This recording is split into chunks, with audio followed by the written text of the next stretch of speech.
Utang ka, kailangan marunong kang magbayad. Hindi lahat ng utang sinisingil, pero lahat ng utang may bigat na dala sa konsensya. Minsan mapapansin mo kahit anong sipag mo, parang ang bigat pa rin ng buhay. Hindi ka mapakali, hindi ka mapayapa kasi may mga obligasyon kang alam mong hindi mo pa natutupad. Ito real talk lang.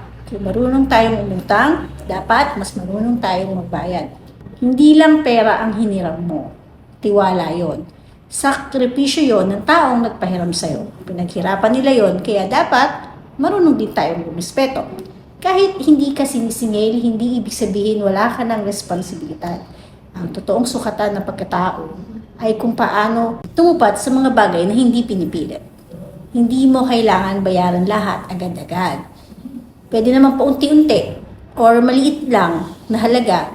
Basta may kusa. Kasi yun yung may konsensya and may paninindigan. Kasi sa totoo, hindi ka magiging tunay na panatag kung may tinatakbuhan kang obligasyon. Hindi ka aangat ng buo kung may iniwan kang utang sa likod. Unahin mong ayusin ang dapat mong ayusin. Bayaran ang dapat na bayaran.